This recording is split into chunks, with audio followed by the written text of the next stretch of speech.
Bien. Vamos a ver. Este es...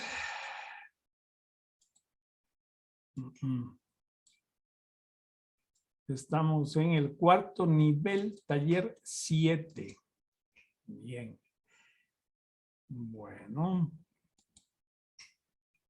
Ok. Bueno, miren amigos, hoy terminamos el tema de las religiones y todo el asunto que han gravitado y gravitarán hasta el último día de nuestras vidas en esta situación de influir en el ser humano. Y esto es en todo. Aquí no es que estamos viendo solamente en el tema de la ufología. Esto es también en el tema de la política, la milicia, en todo. Ustedes siempre que vean alguna inauguración de algo, un acto del gobierno, lo que sea, siempre va a estar ahí un cura metido, siempre, siempre, ¿no? Porque es parte del sistema, es parte del esto. Bueno, hoy vamos a terminar este asunto entonces del tema de las religiones con la exclusividad que tiene la Iglesia Católica sobre todas las otras religiones. A ver si alguien adivina de qué es. A ver. La Virgen María. Esa es su exclusividad, ¿ya? Pero ahora resulta que existen 1000 vírgenes o más, porque hay virgen de todo, del agua santa, del Carmen, de la Caridad del Cobre, de la Asunción, del Corazón de no sé cuánto. Hay 1000 vírgenes, que la de Fátima, que la de... 1000 vírgenes, ¿ok? Es la interpretación. La gran pregunta es, ¿será realmente la madre de Jesús el Cristo, ese ser que se aparece, ¿no? Bueno. Sin embargo, vamos a tocar uno de los casos más importantes, que es que ha hecho mella, la Virgen que más trascendencia ha tomado en América Latina. La que más fieles y seguidores tienen. La que más fieles y seguidores tienen. Y lógicamente el cura hace un buen billete con esto, ¿no? ¿De quién le estoy hablando? Estoy hablando de la Virgen de Guadalupe, que antes de llamarse Virgen de Guadalupe, se llamaba la diosa Tonanchi. Los mayas, los mayas también la veneraban, pero no con el carácter de deidad, sino la veneraban por la belleza de ser que se les aparecía en el cerro del Tepeyac. Entonces siempre a los mayas se les aparecía este ser y ellos la admiraban, así como admiraban a Kukulcán, a todos estos seres que les ayudaban a ellos en la cosecha, etc. Asimismo, admiraban la belleza de esta mujer y le llamaban la diosa Tonanchi. Vinieron los españoles y cambiaron toda la historia, inventaron un cuadro ahí reconocido por Fray de Zumárraga y todo el asunto, y le cambiaron a su diosa Tonanchi por la Virgen de Guadalupe. Y ustedes ya ven hasta ahora, se ve mejor venerar a la Virgen de Guadalupe que a la diosa Tonanchi de los mayas, ¿verdad? Claro, se ve mucho mejor. Y esto tiene una historia, esta historia está registrada en el Nican Mopowa, ¿no? Pero ustedes deben saber cómo conecta esto, porque es de todas las historias de vírgenes y de apariciones, por ejemplo, la de Fátima, ya sabemos que fue un ser angelical o fue un ser ultraterrestre, ¿no? Que no necesariamente fue la Virgen de Fátima, pero bueno, ¿cómo más podían interpretar esos 3 pastorcitos, no? Y así mismo ha sucedido a lo largo de la historia.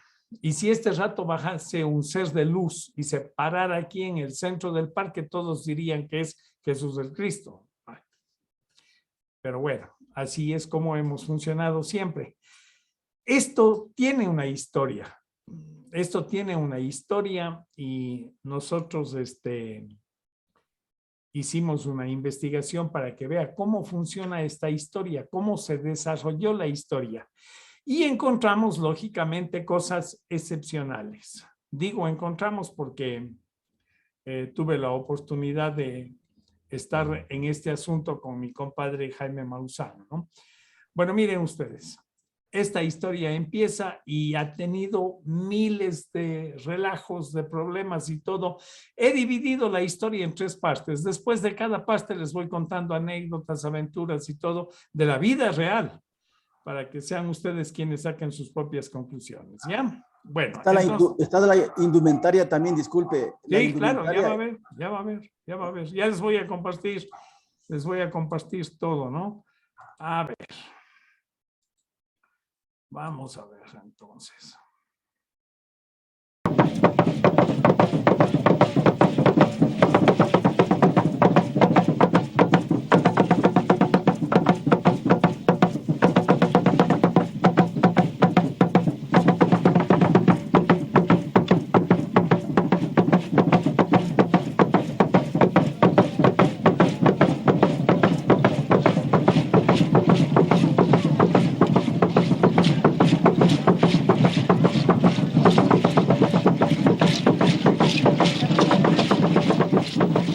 Bienvenidos. Enclavada en el corazón de los mexicanos, cual madre protectora, la Virgen de Guadalupe representa para hoy el símbolo máximo de la fe religiosa de este pueblo, que al igual que muchos en América, fueron brutalmente agredidos por los invasores españoles, los mismos que, no contentos con arrasar con toda su cultura, robarse el oro y destruir sus conceptos, en este caso también les cambiaron a su diosa Tonantzin por la Virgen de Guadalupe. Aquí les presentamos los detalles de esta historia.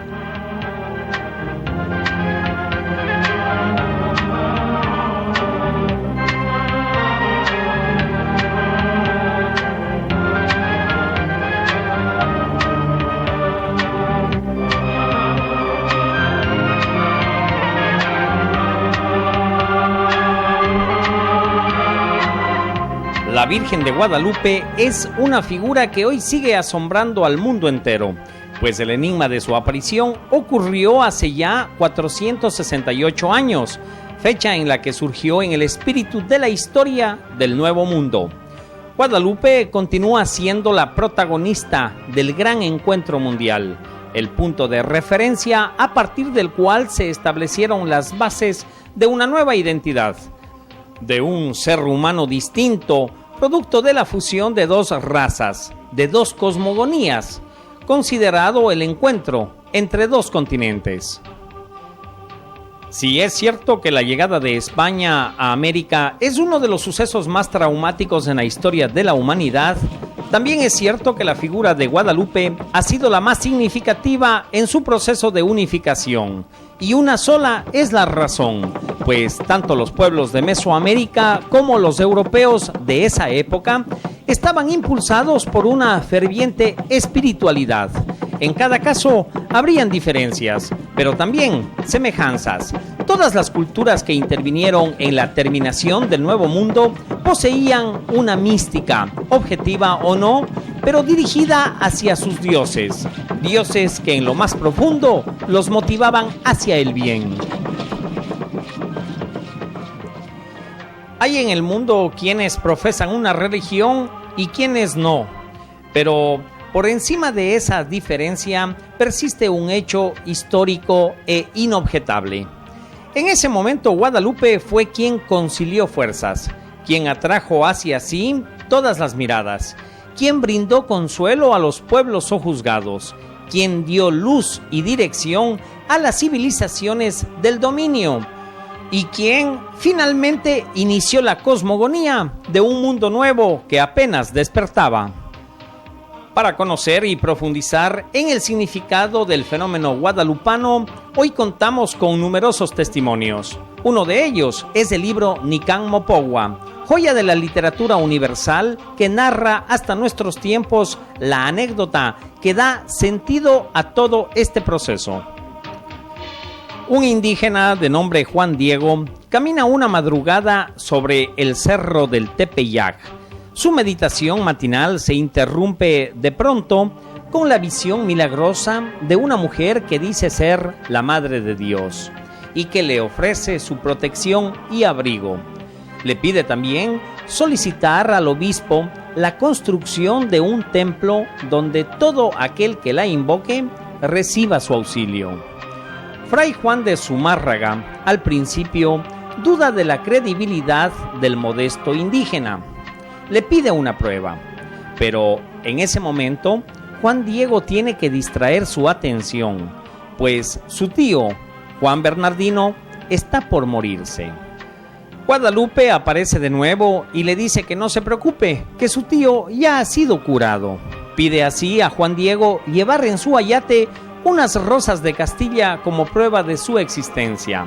Al entregarlas en la casa del obispo y ante la mirada atónita de los presentes, sobre el ayate se plasma la Virgen de Guadalupe. En torno a la alegoría de este relato, se cifra uno de los fenómenos de fe más importantes y significativos de la historia mexicana. Un suceso que marca la trayectoria de millones de personas en todo el mundo a partir de aquel 12 de diciembre de 1531. Sin lugar a dudas, este es un hecho que aún guarda numerosos misterios y enigmas y que motivaría a varios científicos a profundizar en la realidad y el significado de la aparición de la Virgen de Guadalupe. En esta investigación presentaremos a ustedes los procesos históricos que antecedieron al surgimiento de esta aparición, penetrando en la cosmogonía del mundo mesoamericano, en sus rituales, en sus creencias y en los factores de fe que abonaron el encuentro espiritual entre dos mundos. Observaremos los hechos astronómicos que inexplicablemente coinciden con el fenómeno guadalupano. Contiene también este trabajo la visión que hacia el futuro se ha tenido de estos acontecimientos y los resultados de diversos estudios científicos y tecnológicos en torno a la imagen guadalupana. Entre ellos, el análisis de los mensajes de la imagen de Guadalupe, un verdadero códice mesoamericano cuya interpretación ha permitido captar en toda su dimensión el valor de su revelación. Conoceremos de las pruebas de resistencia y conservación que ha soportado el ayate de la imagen a lo largo del tiempo. Una tela de maguey que en estado natural debería haberse autodestruido por descomposición orgánica en un plazo máximo de 20 años, pero que contra todo pronóstico aún perdura e incluso ha resistido el estallido de una bomba de dinamita. La composición pictórica demuestra la perfecta proporción áurea de esta imagen. La aplicación del digitalizador de imágenes por computadora que muestra las figuras de 12 personas reflejadas en los ojos de la Virgen de solo 7 milímetros en la imagen original. Un hecho insólito revelado durante la realización de este video. Se obtuvieron 2 horas de imágenes directamente grabadas del original con el equipo técnico más sofisticado para captar todo hasta el menor detalle.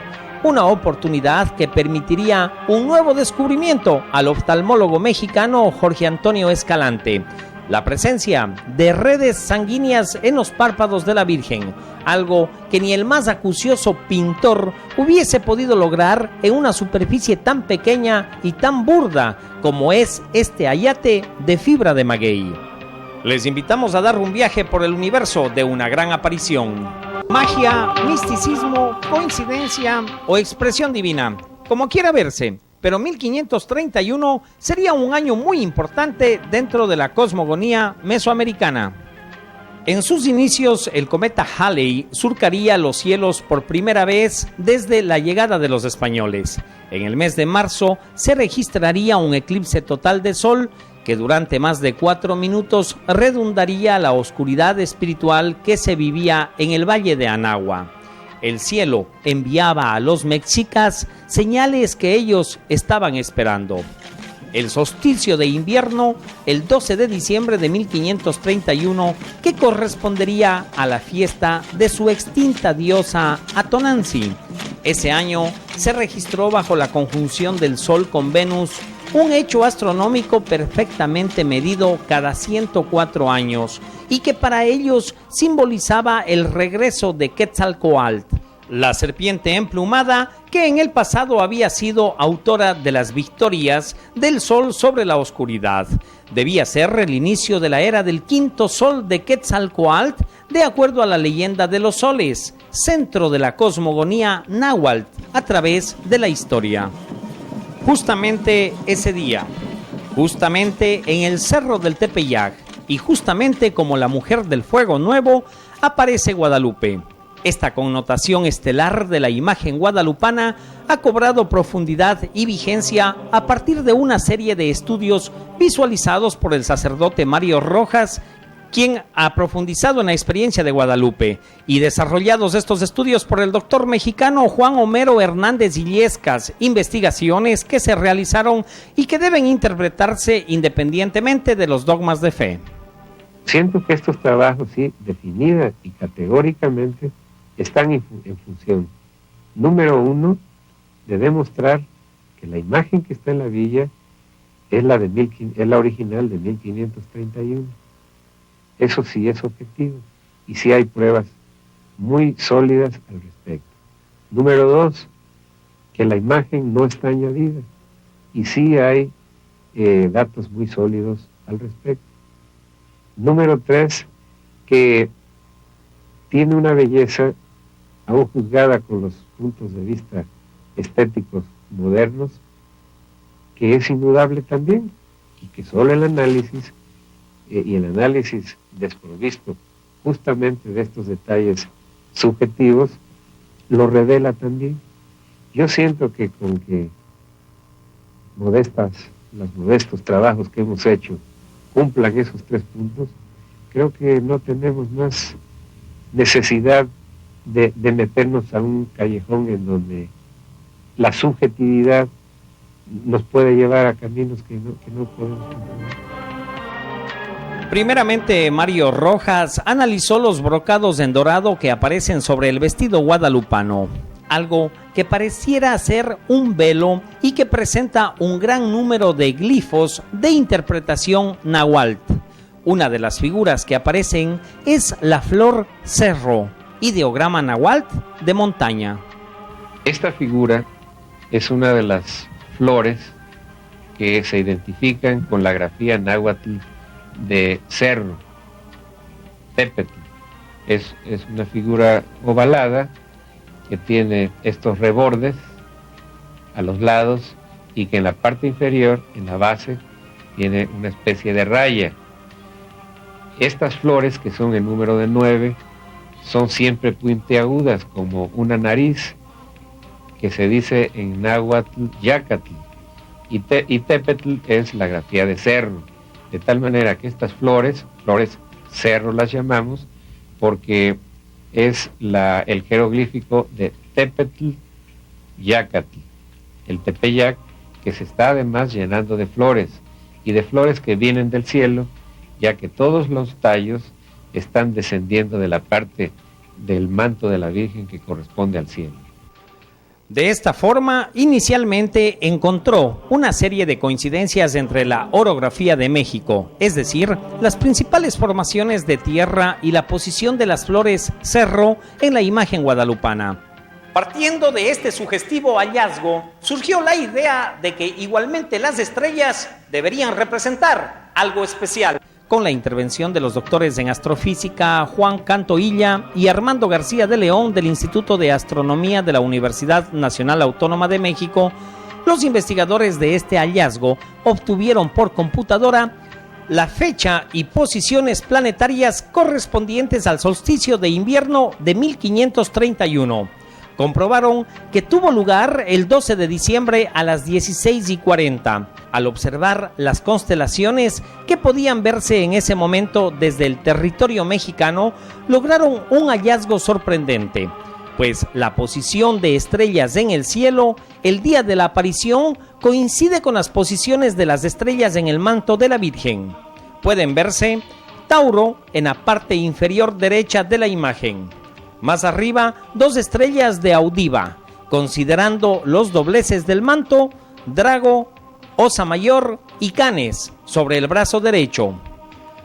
Cabellera de Berenice y Boyero sobre el hombro del mismo lado. En la parte superior izquierda y hasta el hombro, Ophiuchus, Libra, y la punta en flecha de Escorpión sobre la parte superior del brazo derecho. Más abajo, Logo, una estrella de Hidra, y la constelación de Centauro. Le sigue la Cruz del Sur y solitaria entre los últimos dobleces del manto en el sitio que le corresponde, vemos a Can Menor.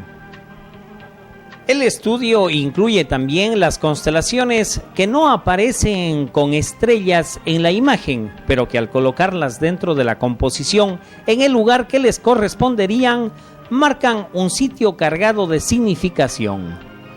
Por ejemplo, Tauro en el occidente, donde el manto pareciera dar vuelta. Gemelos apareciera sobre el manto a la altura de los muslos. En el anverso del manto, 2 estrellas de Hidra. Virgo hacia el este sobre el regazo y las manos de la Virgen. La corona boreal que coronaría la frente de Guadalupe. El gigante Orión en el ángel que la sostiene. Y el león sobre el vientre preñado de la Virgen. Otro detalle significativo que de hecho implicó la dificultad principal en el estudio es que la posición de las estrellas y su agrupación por constelaciones en el manto no aparecen con una visión geocéntrica, es decir, con una perspectiva desde la Tierra, sino que las estrellas aparecen invertidas, como si fueran vistas desde afuera de la bóveda celeste.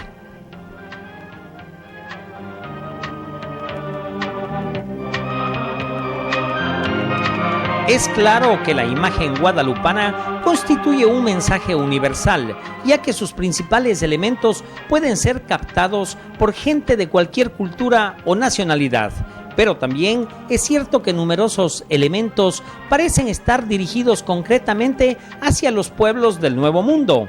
Es un códice. Guadalupe surge como una mujer que viene del sol, una mujer sol, con un hijo sol, y portadora del nuevo mensaje de Dios, es decir, la misma connotación que Mesoamérica atribuiría a Quetzalcóatl en 1531. Guadalupe llega como mensajera del dador de la vida, con la esperanza de un vientre en embarazo, lo cual aparece representado con la flor de 4 pétalos o nahualín, símbolo que representa a Venus y que aparece prácticamente en todas las culturas de la antigüedad, representando al Dios universal. Guadalupe es una imagen que convence a los indígenas por lo que comunica. Aparece de pie en el centro de una media luna, diría un mexica, que en el ombligo de la luna. Justamente el significado náhuatl de la palabra México. Recordemos que la comunicación de ideas en estas civilizaciones era a través de esta clase de ideogramas, conceptos más que simples imágenes. El caso de la aparición de la Virgen de Guadalupe es único en su género dentro de las apariciones marianas, pues este permite unir los elementos científicos para lograr catalizar la fe de los escépticos. Otro de los enigmas que llama poderosamente la atención es el relacionado a la naturaleza de la imagen guadalupana. Por principio de cuentas, la única imagen mariana del mundo que no se atribuye a la creación humana. Es decir, todas las demás imágenes de María son producto de alguna descripción a partir de la cual se creó una obra artística realizada por manos e inspiración humanas. En cambio, a la imagen guadalupana se le atribuye un origen divino, pues las características bajo las cuales ésta se presenta son del todo excepcionales. Conozcamos entonces algunas de estas características de la imagen que efectivamente resultan inexplicables aún a la luz de la ciencia del siglo XX. La imagen se encuentra plasmada sobre la tela de un ayate, prenda de vestir que los indígenas utilizaban tanto para abrigarse como para cargar objetos. El ayate está manufacturado de ipsle, fibra de un maguey de la especie Agave topotule, un material sumamente tosco y rudimentario, cuyos filamentos no estaban enteramente limpios y que también se usaba para fabricar cordones o mecates. El ayate guadalupano está formado por 2 piezas de tela unidas por un endeble hilo de algodón que curiosamente no atraviesa el rostro de la Virgen ni del ángel que la sostiene.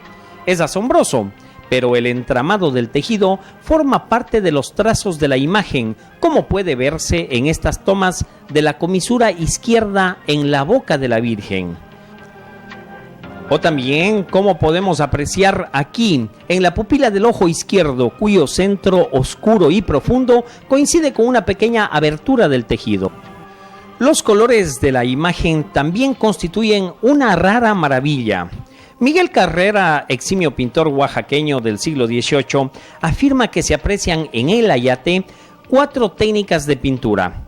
El rostro y las manos parecen ser al óleo, la túnica, el ángel y las manos al temple, el manto al aguacé y los rayos al fresco. Combinación, añade el pintor, jamás intentada por artista alguno, y mucho menos sobre una superficie de tal dureza que no muestra señales de aparejo o preparación alguna. El profesor Francisco Camps Rivera, catedrático de la Universidad de Barcelona en España y experto en pintura reconocido mundialmente, examinó la tilma en 1954 y 1963 y afirmó que no pudo encontrar huellas de pincel ni que la tela haya sido preparada para pintarse. Añade que ningún artista hubiera escogido para ejecutar una obra de tal magnitud una tela o lienzo de la calidad del ayate, y mucho menos con una costura justo en pleno centro, pues la superficie es incontrolable por su relieve para cualquier experto en este arte. Pero además existen otros enigmas en torno al ayate. Por ejemplo, en 1846, mientras era limpiado el marco de plata que resguardaba a la imagen, se derramó ácido nítrico sobre la tela. De acuerdo a una reacción química conocida como xantoproteica, el ácido normalmente debió de producir un color amarillo sobre las fibras, deshaciéndolas poco a poco. Sin embargo, hoy en día puede verse en el ángulo superior izquierdo la mancha que dejó el ácido nítrico. De acuerdo al análisis de los doctores en criminología Ernesto Sodi Pallares y Roberto Palacios Bermúdez, existen 2 fenómenos que no tienen explicación. El primero, que el ayate no se deshizo, y el segundo, que las manchas de la reacción xantoproteica se están borrando poco a poco. Otro hecho que llama la atención de muchas personas es el atentado que la imagen sufrió el 14 de noviembre de 1921. Un obrero de nombre Luciano Pérez colocó dinamita entre las flores del altar mayor. La explosión destruyó las gradas de mármol, los candeleros, todos los floreros, los vidrios de la mayor parte de las casas que rodeaban a la basílica e incluso provocó que se doblara un Cristo de latón que estaba junto a la Virgen. Por razones inexplicables, no se quebró el cristal de la imagen, pues el ayate permaneció intacto. La forma como se ha conservado la imagen original también llama poderosamente la atención, pues durante 116 años el ayate, cuyas fibras vegetales son biodegradables, estuvo sin la protección de un cristal, expuesta a las emanaciones de velas, cirios, veladoras y más de 70 lámparas que ardían frente a ella. Al arder, la cera emite hidrocarburos e ionizaciones de efectos devastadores para cualquier pintura. Una sola vela emite 600 microwatts de luz ultravioleta. Y si multiplicamos este número por la cantidad de velas que han iluminado a la Virgen durante 460 años sin un cristal que filtre o disminuya la radiación ultravioleta, es difícil pues de comprender cómo la imagen ha podido sobrevivir. El exceso de estos rayos rápidamente deja sin color a la mayoría de los pigmentos orgánicos o inorgánicos, y en especial a los tonos azules. La imagen además estuvo expuesta al salitre de los lagos que circundaban al cerro del Tepeyac, salitre que, como sabemos, destruye telas, paredes, pisos y pinturas de edificios. Asimismo, estuvo esta imagen expuesta al frotamiento de un sinnúmero de estampas, lienzos, láminas, medallas, rosarios, muletas, bastones, escapularios y manos que tocaban a la Virgen. Sin embargo, ninguno de estos rozamientos ha desgastado la superficie. Varios expertos coinciden en que aun si estuviera hecha de bronce la imagen, ya se podría encontrar borrada, rota o asolada. Pero nace una gran pregunta: ¿cómo es que no recibió lesión alguna durante todo ese tiempo? Inexplicable.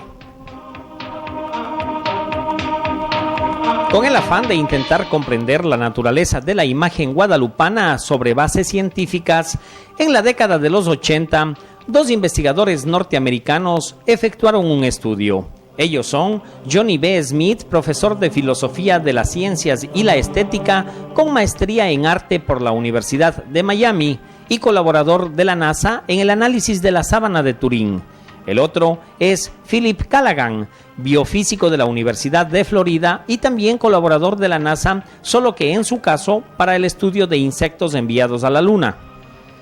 El trabajo de estos investigadores consistió en la toma de fotografías en infrarrojo a 8 centímetros de la imagen de la Virgen, técnica que se emplea en los estudios críticos de las pinturas antiguas, aunque no tiene la seguridad resolutiva de las pruebas químicas hechas en laboratorio.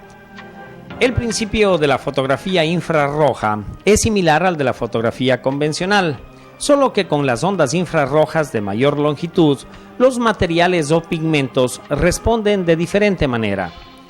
Luego de un exhaustivo análisis realizado al ayate, las conclusiones a las que Smith y Callaghan llegaron son desconcertantes. Por un lado, afirman que los principales elementos de la pintura central, esto es, la túnica rosa, con todos sus minúsculos detalles, el manto azul, las manos y el rostro, son inexplicables. Se afirma que a través de la técnica de fotografía infrarroja no hay manera de explicar el tipo de los pigmentos ni la brillantez de los colores tras 4 siglos y medio. No hay trazos ni preparación subyacentes ni barniz aplicado sobre la pintura, y que la misma trama de la tela es aprovechada para dar profundidad a la imagen, pues no existe decoloración ni agrietamiento de la figura guadalupana en ninguna parte del ayate, el cual, por carecer de empaste, debió deteriorarse hace cientos de años. De acuerdo, pues, a los norteamericanos, con la técnica infrarroja no hay explicación posible de esta imagen.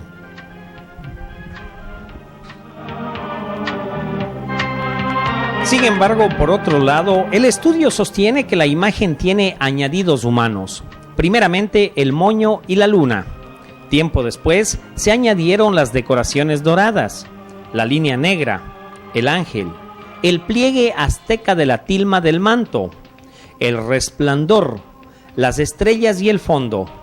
También, dicen, se añadió al fondo el colorido anaranjado del resplandor y el blanco pintado al fresco.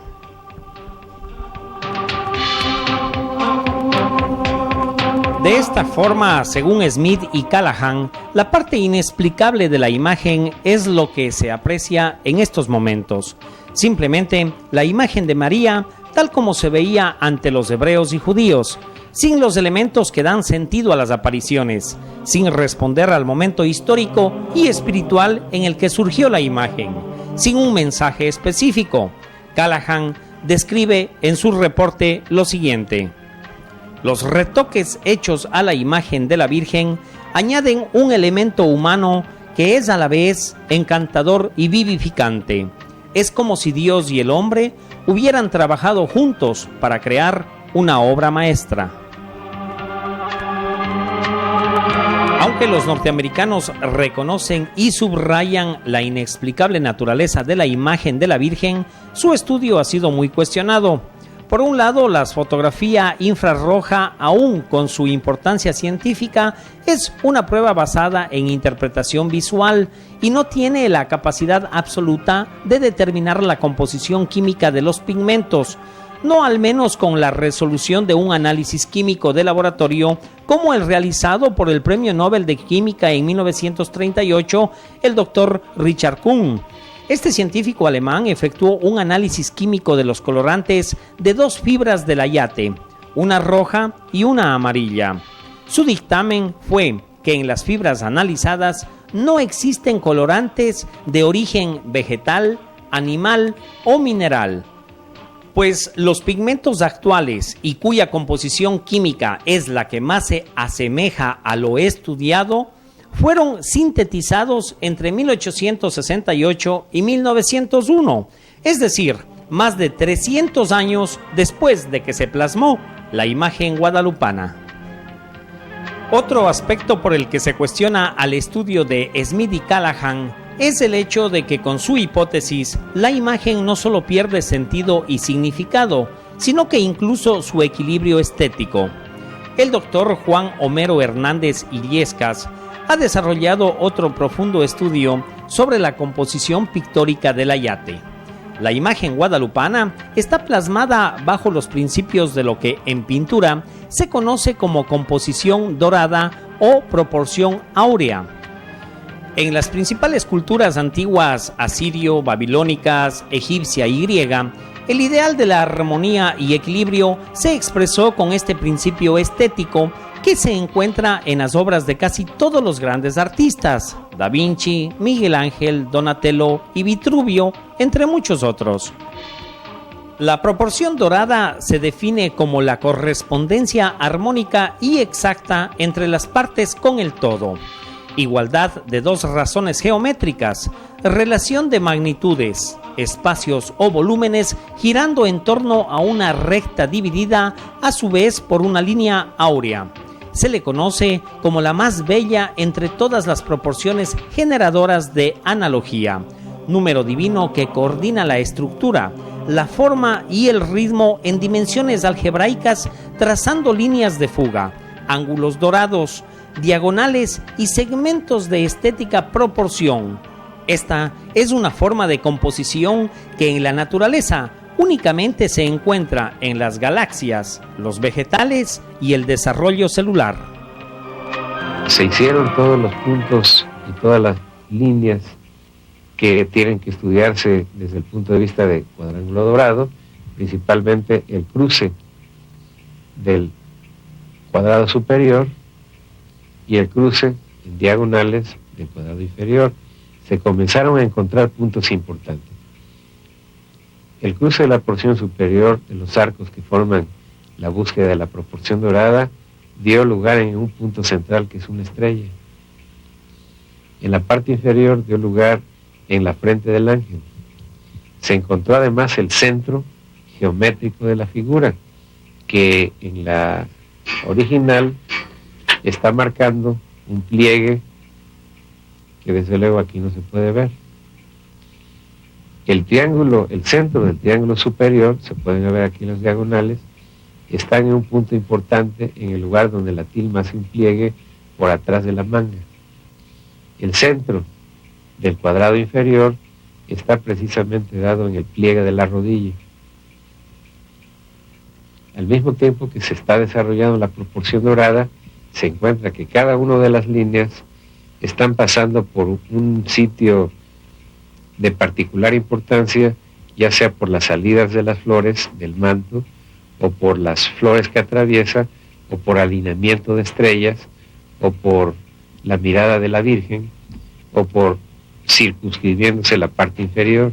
En la parte superior se puede circunscribir otro rectángulo que deja hacia el lado izquierdo la cara de la Virgen y que se balancea perfectamente con la porción inferior, de tal manera que toda esta porción inferior no puede estar agregada a la imagen de la Virgen, ya que está cumpliendo su valor estético de compromiso y de balance de la composición. Por otra parte, a simple vista, puede notarse que es muy difícil el que elementos de la imagen como el ángel o la luna pudieran ser añadidos. Por ejemplo, analicemos estos detalles. El pulgar derecho del ángel aparece tomando la parte inferior del manto guadalupano. Lo mismo sucede con el pulgar izquierdo. La sandalia derecha de la Virgen también aparece armónicamente posada sobre la luna. Los trazos y la coloración no presentan irregularidad alguna.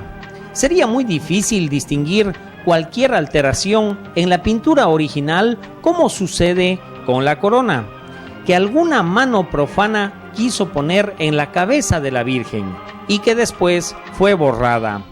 Por otra parte, sería muy extraño que la túnica tuviera los pliegues de la parte inferior, los cuales carecerían de toda lógica si la figura no estuviera posada sobre un punto firme, como en este caso es la luna sostenida por la cabeza del ángel. Luego de los exhaustivos análisis que se han realizado con toneladas de computadoras, puede decirse que desde lo cósmico hasta lo pictórico, todo cumple una función específica en la imagen de Guadalupe, una obra perfecta en todos los sentidos, en su significado, en su magnitud espiritual y material. En resumen, Guadalupe es un suceso que rebasa con mucho la capacidad humana del siglo XVI, tanto en el mundo indígena como en el de Europa. Un enigma inagotable que aún hoy nos sigue asombrando.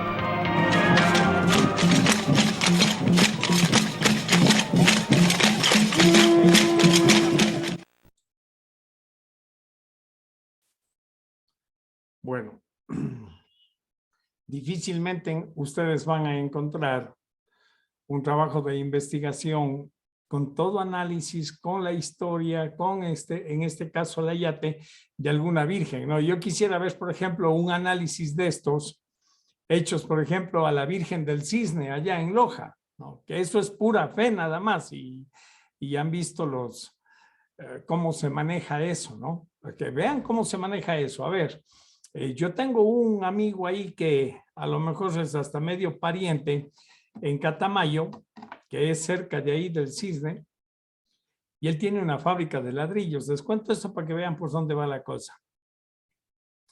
Entonces el cura de la parroquia quiso hacerse, porque ya el convento donde él vivía supuestamente le quedaba pequeño, ¿no? Entonces quería hacerse una media agüita, por decirlo así. Entonces, como este amigo mío tiene una fábrica de ladrillos, ladrillo visto ahí en Catamayo, en la toma, llegaba el cura y le decía, regáleme 100 ladrillitos, tome. Regáleme 100 tejas, tome. Y así, hasta que llegó un momento que ya se calentó. Le dijo, a ver, vamos a hacer un negocio bien hecho, curita, le dijo, ¿ya? Mire, usted me va a prestar a la Churona, le llaman la Churona a esta Virgen del Cisne, pero hay una réplica que anda por ahí en Catamayo, en la iglesia. Usted me va a prestar la estatua esta de la Churona por una semana, ¿ya? Y usted puede llevarse de una vez todos los ladrillos que necesite, todo, ya, y termine su construcción. Dicho y hecho. Entonces, cogió este amigo mío, se llama Eduardo Rodríguez, cogió a estos cholos de la fábrica, 4 cholos, y les llevó ahí frente al mercado de Loja y los soltaba por la entrada y los recogía por la salida. Y estos entraban con las andas por un lado y se paseaban todito el mercado con este muñeco, con esta estatua, y salían al otro lado forrado de billetes. ¿Ya? Porque esa es la forma de representar supuestamente el amor, el cariño, la devoción, qué sé yo, a la Virgen del Cisne. Esto es de la vida real, ¿ya? Y él recuperó, lógicamente, lo que le costó los ladrillos y algo más, ¿no? A que vean cómo se manejan estas situaciones. Ahora, en el caso exacto de Guadalupe, miren, a mí me tocó estar en México cuando hubo un escándalo. Yo ya venía escuchando esto. La Virgen de Guadalupe está en una gran capilla, una capilla gigante, semicircular, en un sector que se llama La Villa se llama, ¿no? Entonces, ahí llegan peregrinaciones y todo eso, y tienen una tremenda urna, ¿ya? Y ahí le ponen el dinero, todos los que van llegando.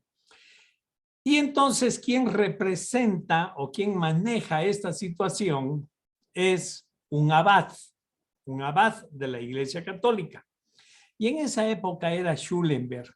pero ya se había escuchado varios casos de Schulenberg que se lo veía gastando dinero en los casinos y bebiendo licor. Y es más, ya le habían tomado fotografías y fotografías a Schulenberg se llama ese, ¿no? Y le habían tomado fotografías y todo eso hasta que reventó el asunto cuando empezó a girar unos cheques, reventaron unos cheques por aquí, por allá. Entonces lo votaron. Y el rato que le votan a Schulenberg, a este abad Schulenberg, empieza a hablar todo el negociado que se maneja con este asunto, ¿no? Y cómo se creó la historia, la falsedad de la historia y bla, bla, bla, bla. Bueno, eso al margen de la parte histórica, pero lo que ustedes están viendo aquí netamente es una parte de investigación científica que puede ser interpretada de cualquier manera, pero es científica.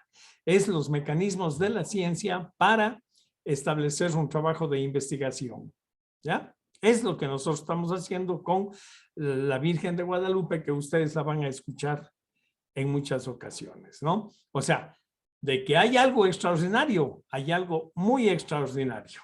Así es que vamos a seguir viendo para que ustedes vean las extraordinarias cosas que se encontró en la investigación.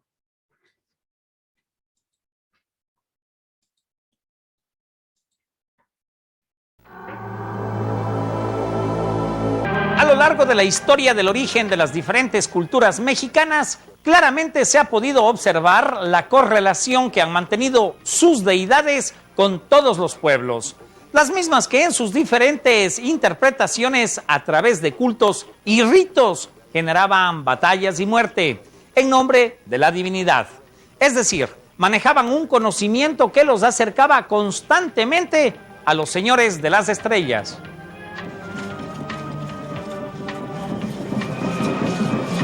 Los antiguos pueblos de México se dirigían hacia el bien, se regían sobre bases morales y filosóficas de gran profundidad y valor.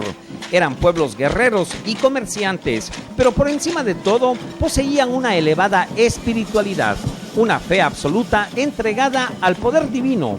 Todo en su sociedad reflejaba esta exacerbada religiosidad. Los sacerdotes constituían la clase con más prestigio entre los mexicas. Les correspondían aún las glorias de las victorias militares, ya que en el mundo náhuatl las guerras eran ganadas por Dios. Los sacerdotes detentaban la cultura y los conocimientos superiores, dirigían las construcciones y debían ser expertos en astronomía y matemáticas para llevar ordenadamente la medida del tiempo, pues probablemente ellos eran los únicos que sabían escribir. La religión se encontraba en el centro de todo. Los indígenas que conocían Teotihuacán debieron estar fuertemente impresionados por esos dioses tan poderosos que habían logrado la grandeza de esa ciudad. Los nobles podían optar por dos carreras que no se obstruían entre sí: el ejército o el sacerdocio. El propio emperador era pontífice y jefe militar a la vez. El sacerdote tenía el arma máxima, es decir, ser el representante terrenal de Dios. Desde las raíces más profundas de su antepasado, tenían la creencia que ellos eran un pueblo elegido, el pueblo a quien Dios había hecho la promesa suprema. En los días de su miseria, habían pagado con infinitos dolores la promesa de un futuro glorioso. Sin embargo, la cosmogonía de los antiguos mexicanos también estaba inundada de temor y miedo existencial. Al llegar la época de su apogeo, tuvieron que seguir soportando el terrible peso de conservar en vida a su Dios, al sol. Cada tarde, cuando el sol se ocultaba tras las montañas del oeste, renacía la duda terrible. ¿Lograría Dios vencer a sus enemigos durante la noche? ¿Volvería a nacer al día siguiente por la mañana? Es quizás este profundo temor lo que generó un gran número de mitos en el mundo mexica, anterior a la llegada de los españoles. Los informantes indígenas de Fray Bernardino de Sahagún refieren una serie de presagios que manifiestan esta actitud de incertidumbre en su mito. Por todo ello, se comprende por qué el asegurar la supervivencia del sol Huitzilopochtli se tornó en una obsesiva necesidad que debía cubrirse a cualquier precio, incluso al precio de los sacrificios humanos. No bajo una connotación sanguinaria, sino simplemente por fines rituales, dirigidos hacia lo que ellos pensaban que era el bien, de acuerdo a su cosmogonía. De ese modo, se aseguraba que el sol apareciera de nuevo. La sangre humana, lo mejor de la creación, era lo que gustaba beber al sol. Los sacrificios eran necesarios para la supervivencia del mundo, pues con ellos no solo se salvaban a sí mismos, sino al resto de los pueblos. En palabras del historiador y religioso Javier Escalada, no era la pasión de matar ni el sentimiento depravado que se solaza ante la sangre, era el reverente acatamiento religioso propio de pueblos nobles, superado luego e iluminado por la revelación de un Dios verdadero. Si aceptamos que el pueblo azteca se dirigía hacia una revolución espiritual, también es cierto que ya la comenzaba a alcanzar en alguna medida. La historiadora mexicana Eulalia Guzmán demostró que en 1519 ya no había sacrificios humanos en México, y lo que es más, lejos de la visión hispanista en el sentido de que los pueblos de Mesoamérica eran paganos e idólatras, las culturas de México ya habían llegado a la concepción de un Dios único, Ometeotl o Ipalnemohuani entre los náhuatl, Petzelao entre los zapotecas, Hunatú para los mayas, Zacolitolc para los tarascos. Ipolnemohuani era una figura intangible, aquel por quien se vive, sin el cual el hombre es como nada, bajo cuyas alas se encuentra reposo y defensa, el dador de la energía y de la sustancia, el que penetra en las cosas y los seres para darles aliento y movimiento, el principio creador, el que genera a sí mismo y del que emana todo lo existente. Un Dios dual, como el de la fe cristiana, que domina al pesimismo con el optimismo, a la muerte con la vida, al mal con el bien. El Dios absoluto a partir del cual surgían todas las demás advocaciones religiosas. La segunda de estas advocaciones es Cuatlihuetl, símbolo de la fertilidad, madre de todos los dioses. Se le conoce como Tonanzi, la verdadera madre mujer que sin perder su pureza, con virginidad inmaculada, da a luz al guerrero triunfador, a Huitzilopochtli, deidad solar o bien el sol mismo. Es el sol base de todas las religiones, el Hijo de Dios, el Redentor, el joven guerrero que nace todos los días del seno de Tonanzi para vencer a la oscuridad y salvar al mundo de Destlatipoca, la figura del mal y la oscuridad.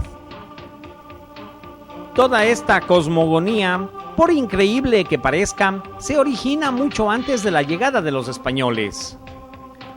Ipalnemohuani, Tonanzi y Huitzilopochtli, el equivalente prehispánico a la trilogía cristiana formada por Dios Padre, María y Jesucristo, una razón profundamente poderosa por la que la evangelización de los españoles encuentra un terreno fértil en la fe de Mesoamérica. Los historiadores han encontrado otras similitudes entre la fe de Mesoamérica y la religión cristiana. Por ejemplo, la creencia en la transmigración de las almas, la existencia de paraísos, y aún más asombroso es saber que los mexicas tenían una ceremonia equivalente a la comunión cristiana. En las religiones de los grandes señores, los aztecas preparaban una vianda sagrada hecha con masa de bledos y con la imagen de Huitzilopochtli. A quienes la comían los llamaban tecohuaques. A través de esta forma de comulgación, los hombres se purificaban. Entre el mito existencial y estas asombrosas semejanzas, la conquista espiritual del Nuevo Mundo puede definirse por dos periodos. El primero, que abarca desde la llegada de la primera misión franciscana en 1523, etapa en la que los primeros misioneros piensan que entre los indígenas mexicanos podría recuperarse la pureza del cristianismo primitivo, el mismo que ya estaba totalmente corrompido en Europa. El mundo indígena aparece entonces ante sus ojos como la materia ideal para realizar las utopías soñadas en el viejo continente. La segunda etapa es, sin embargo, la que predomina. Se caracteriza esta por defender la idea de que el indígena no estaba capacitado para los conocimientos superiores. Entonces, comienza así la hispanización progresiva de los naturales. Esta ala de la conquista espiritual lucha contra las costumbres indígenas, como si todas estas fueran contrarias al cristianismo. En un momento dado, el mundo indígena sufre un gran choque. 20,000 años míticos de su cultura parecen derrumbarse de un solo golpe. Los indígenas podían entender que Jesucristo fuese más fuerte que Huitzilopochtli. Para ellos, ambos no eran sino figuras del solo y único Hijo de Dios, y Jesús no reclamaba su sangre. Pero lo que no podían aceptar era que todos sus demás dioses fueran tratados como demonios y que sus vastos conocimientos cósmicos y espirituales no solo fueran ignorados, sino incluso quemados en la hoguera. En lo espiritual, su cosmogonía se derrumba, al mismo tiempo que en lo social y militar, su pueblo es objeto de la más cruel devastación. El Códice Florentino cita descripciones de este momento histórico que aún hoy erizan la piel.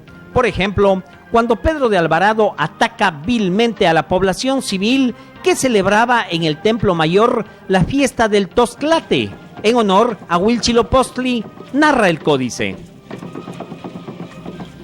Todas las entrañas cayeron por tierra, y había algunos que aún en vano corrían. Iban arrastrando los intestinos y parecían enredarse los pies en ellos. Anhelosos de ponerse a salvo, no hallaban a dónde dirigirse. Así estaba también el alma de los antiguos mexicanos. Huitzilopochtli no vuelve a aparecer en los códices. Primero es destruido y luego olvidado. Para los indígenas se inicia entonces una era de oscuridad. Resignados los pueblos del México antiguo, se dejan llevar por la más grave depresión de su antes gloriosa historia. Es pues el momento en el cual aparece la Virgen de Guadalupe al indio Juan Diego en el cerro del Tepeyac. Puede decirse que Guadalupe se coloca en el alma de los mexicanos por razones espirituales.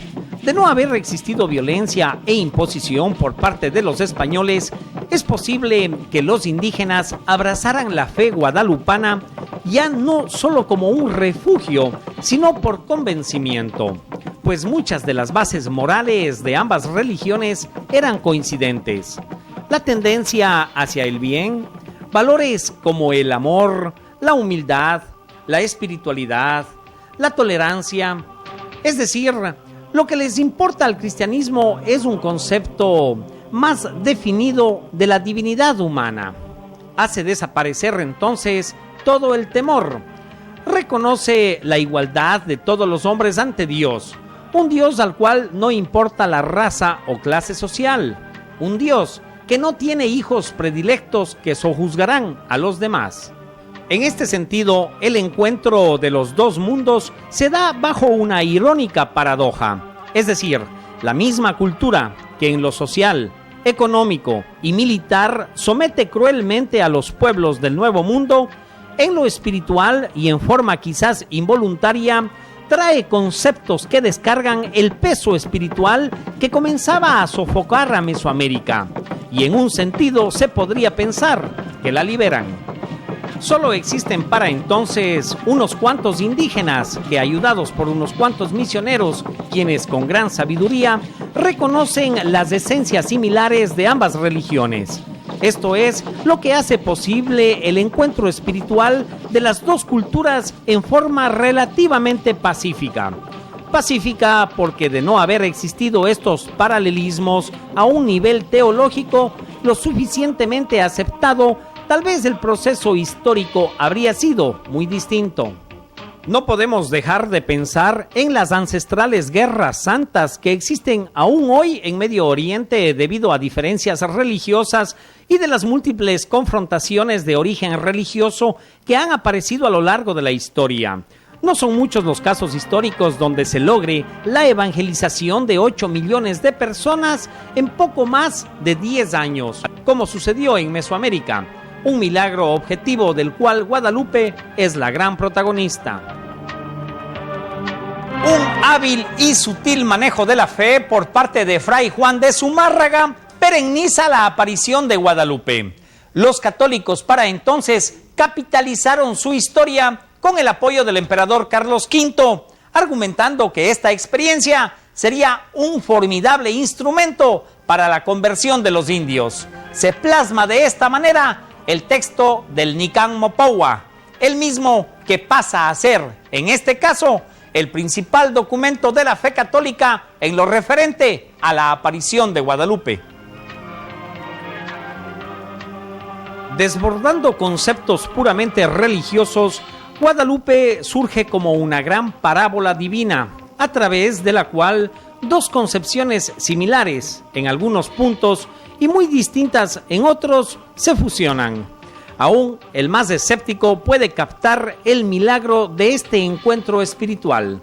Sin Guadalupe, ¿qué habría sido de esos 8 millones de indígenas que quedaron sin la esperanza de un nuevo destino?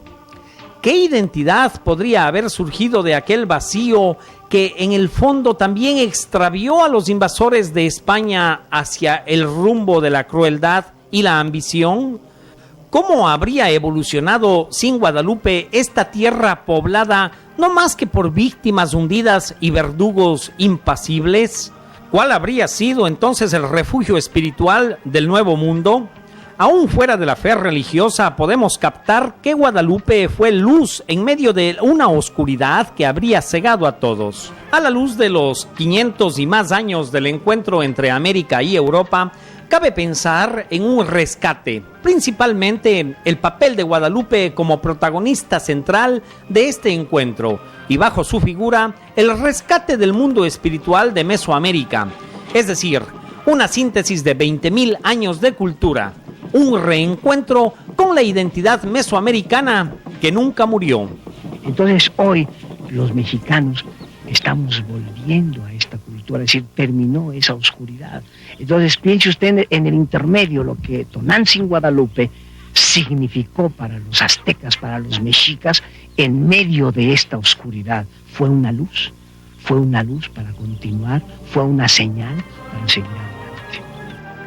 El hecho de que los templos de la colonia fuesen construidos sobre los antiguos altares mesoamericanos y que las mismas piedras sirvieran para formar la cosmogonía del Nuevo Mundo es un hecho que constituye una metáfora histórica llena de realidad y simbolismo. Esas piedras representan los cimientos espirituales que ciertamente ya existían con gran fuerza.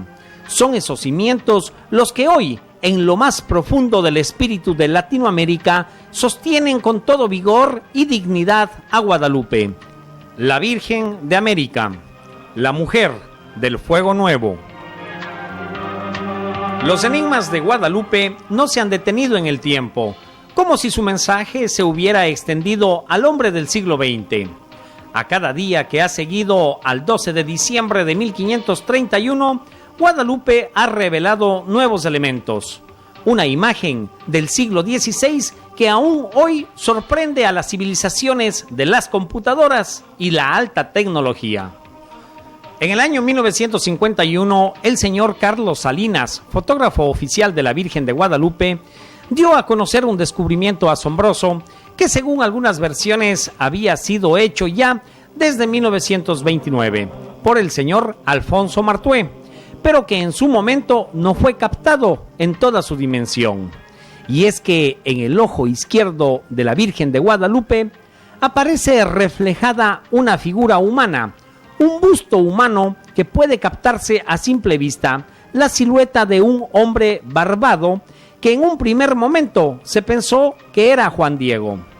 Entre los años 50 y 70, otros 2 especialistas en oftalmología analizan este descubrimiento y aplican oftalmoscopio de alta potencia y todos coinciden en su apreciación. Los reportes de estos científicos están llenos de descripciones de asombro. Afirman tener la sensación de estar revisando los ojos de un ser vivo. En la superficie de la córnea, de no más de 7 milímetros, en la imagen original, aparece reflejado este personaje. Algo muy difícil de asimilar en una imagen del siglo XVI, que además está plasmada sobre una superficie tan burda como es el ayate. La pregunta que surge es, ¿qué artista de esa época hubiera podido pintar esta imagen de esas dimensiones sobre una clase de tejido como este? Al principio, la razón humana induce a pensar que se trata de una casualidad, de un efecto accidental que forma esta figura solo en apariencia. Sin embargo, conforme se han aplicado mayores dosis de tecnología, más elementos se han encontrado para demostrar este enigmático suceso. Analicemos lo siguiente. La imagen reflejada corresponde a un proceso natural del ojo humano que se explica a través de un principio de oftalmología llamado de Pulk y Jen Sanson, en honor a los científicos que lo descubrieron en 1856. Este es el primer hecho asombroso, ya que la imagen corresponde al siglo XVI. El médico oftalmólogo Jorge Antonio Escalante nos explica este principio de la ciencia. Esto que están ustedes viendo aquí es la córnea, la ventana transparente que nos permite observar el mundo exterior junto con todas las estructuras anexas a esta ventanita.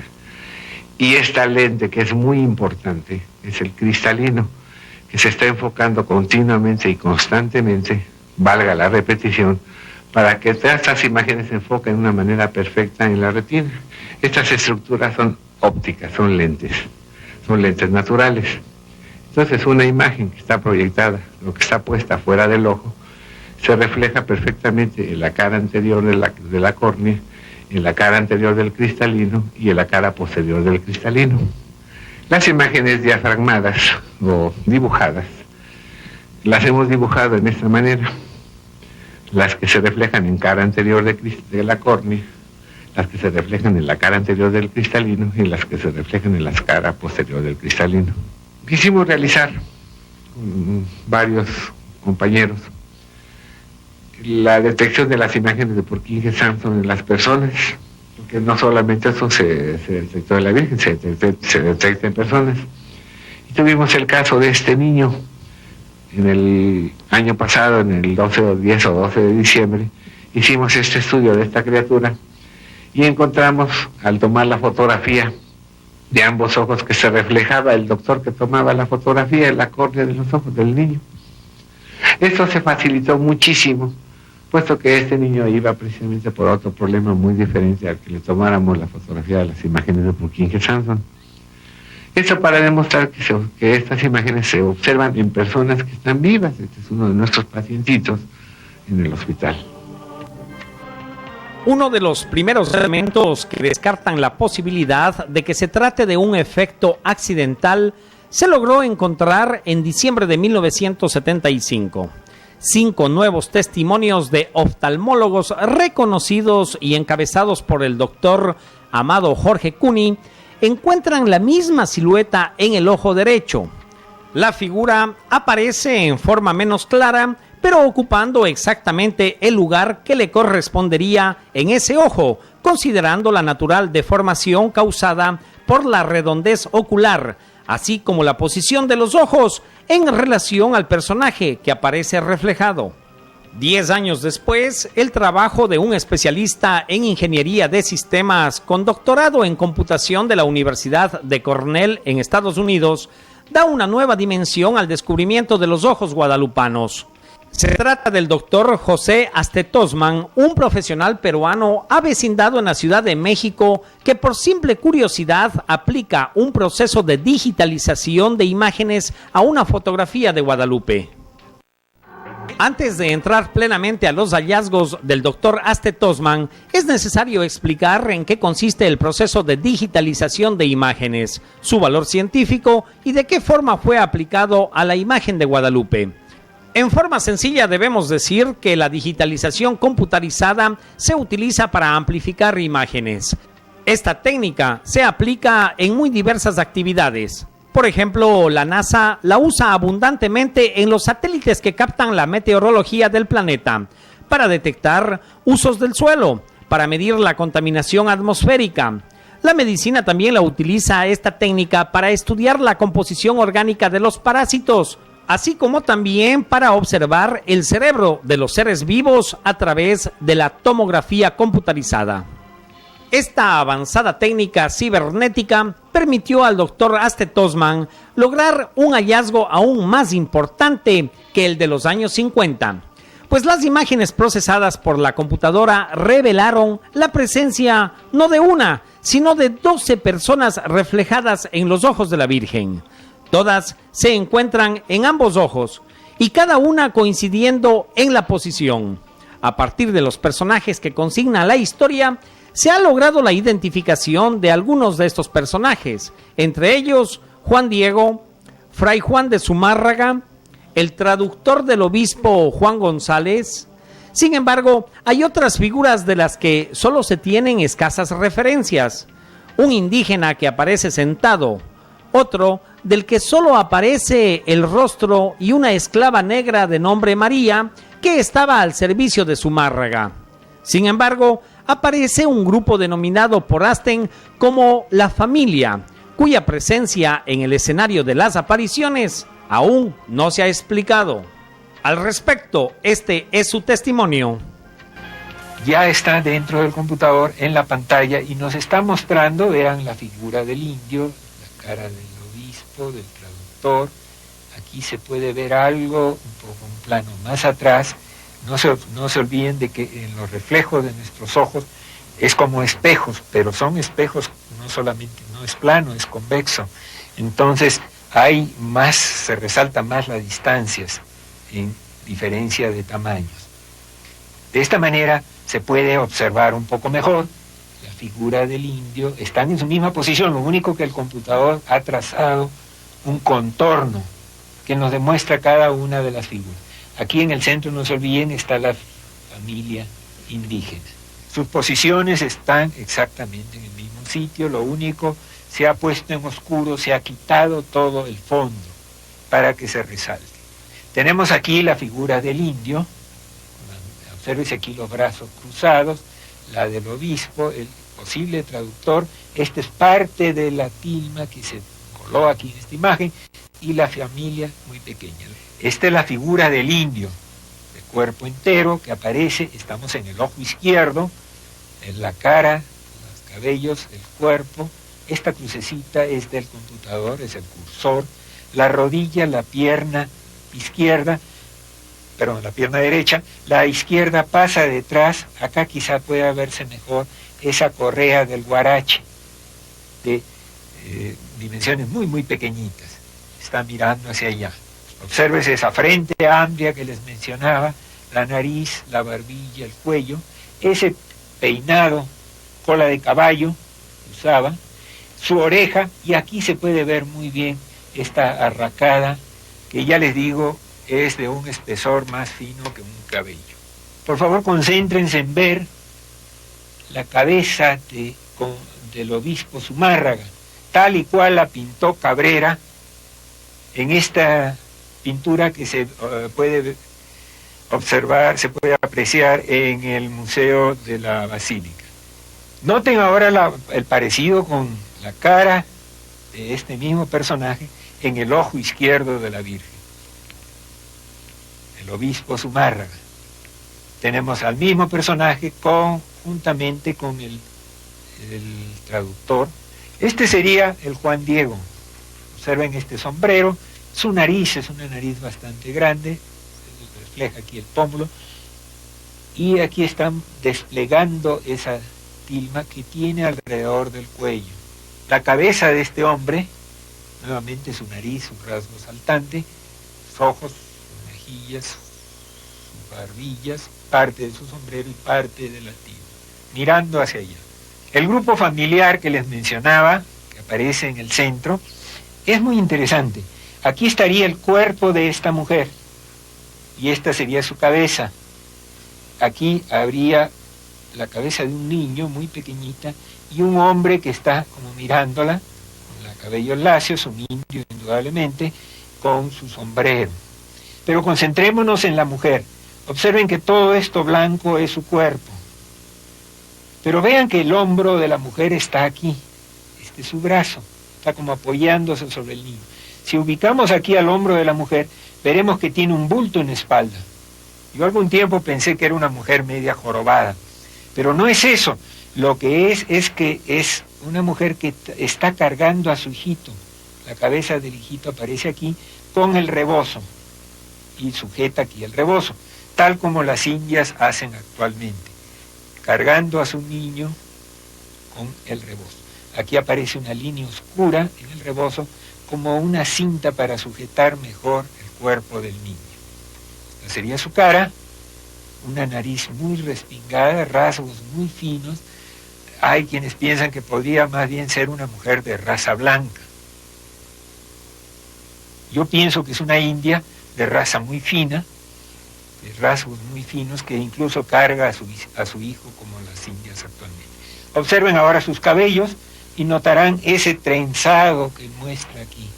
Se ve cómo se cruza la trenza esta con sus cabellos. Pasamos ahora al ojo derecho. Es el ojo derecho tomado directamente del ayate, es fotografía todavía. Vean aquí la línea de las pestañas y la zona de la córnea. Quizá puedan descubrir aquí la cara de este español, de este hombre, que ya había sido descubierto hace tiempo, y su brazo con su mano sujetándose la barba, que sería este. Tenemos en el computador las imágenes, el hombre con barba y su brazo sujetándose la barba, el indio en el otro extremo, el obispo y traductor muy pequeñitos aquí, el Juan Diego y todo el grupo familiar en el centro del ojo derecho. Aquí aparecen incluso más personas en el grupo familiar. La familia en el ojo derecho es el cuerpo de la mujer y su cabeza, mostrando ese tocado, mostrando ese bulto en espalda que realmente es un niño. Hay otras personas aquí adicionalmente. Veámosle la cabeza a la mujer, rasgos finos, aquí en el ojo derecho, un tocado, visto un poquito de otro ángulo, mirando también en esa dirección. Vamos a comparar ahora las imágenes en ambos ojos. La cara del indio en el ojo izquierdo y en el ojo derecho. Aquí aparecerá el ojo izquierdo y aquí el ojo derecho. Obispo y traductor, ojo izquierdo, en el ojo derecho estaban mucho más pequeñas y al ampliarla para ponerla más o menos del mismo tamaño, pues pierden bastante precisión. Sin embargo, se puede ver que corresponden. El grupo familiar en el izquierdo y en el derecho. Nótese, el personaje más importante, más central y más alto es la mujer, indudablemente, en los dos ojos. La cara de esta mujer en ambos ojos. El ángulo es un poco girado. Recuerden que la cara de la Virgen no tiene los ojos horizontales, está un poco inclinada el ojo derecho. Todo el grupo en el ojo izquierdo y el ojo derecho, insisto, las posiciones coinciden exactamente. Hay un perfecto mapeo entre ambas imágenes. Son imágenes que aparecen en los dos ojos, tan pequeñas que aún en nuestra época sería muy difícil poder hacerlas en un material como ese, en unas dimensiones tal y cual. No hay una explicación para esto.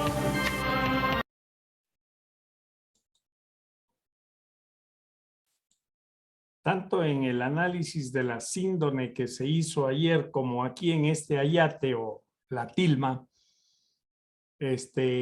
existen varias razones cómo se podría conciliar la ciencia y la fe. Ahí tienen ustedes un ejemplo, ¿no?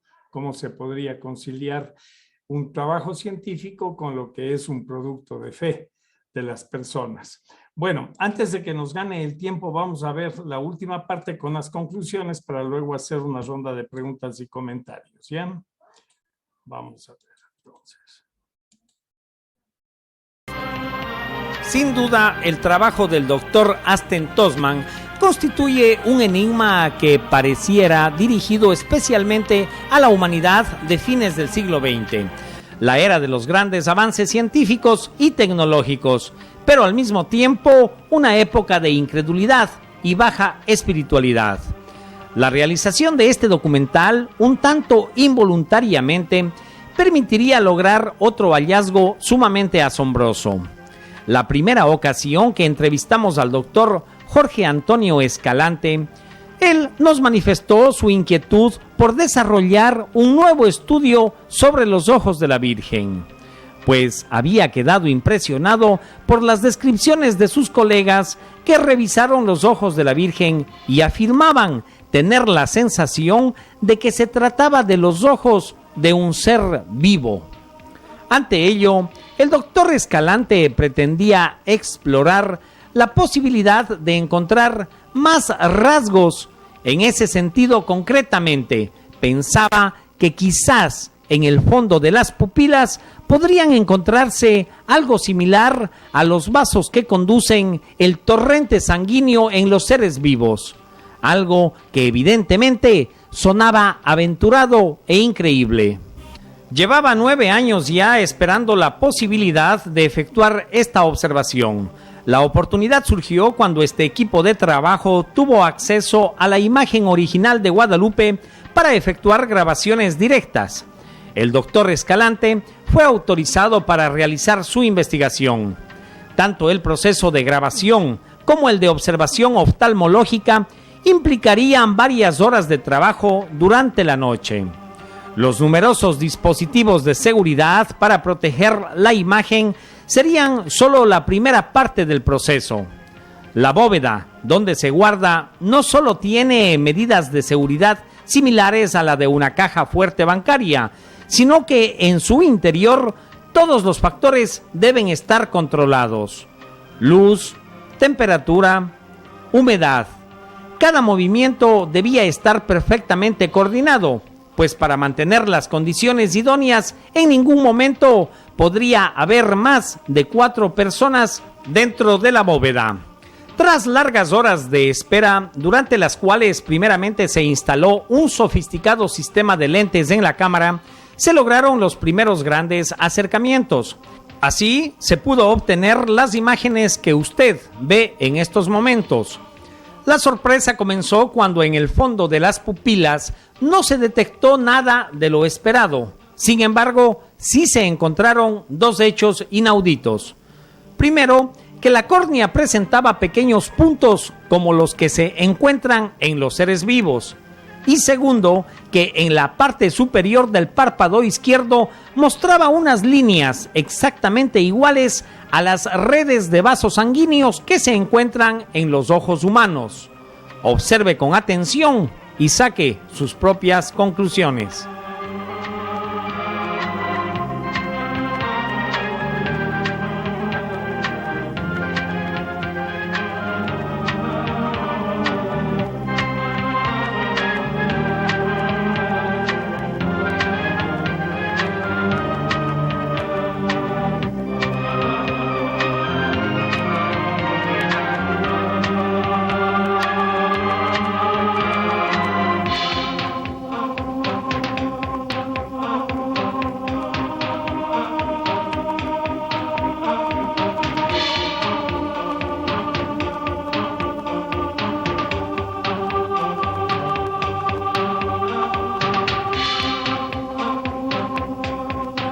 ¿Habríamos sido los primeros testigos de otra faceta del milagro guadalupano? Esta pregunta quedó en la mente de cada uno de quienes estuvimos presentes aquella noche de lunes en la Basílica de Guadalupe. La respuesta, asimismo, Cada quien la encontraría de acuerdo a su forma de pensar y de sentir. Lo único seguro es que en todos quedó una sensación común. Habremos enfrentado un suceso no solo inesperado, sino profundamente insólito. Los científicos nunca salieron de su asombro.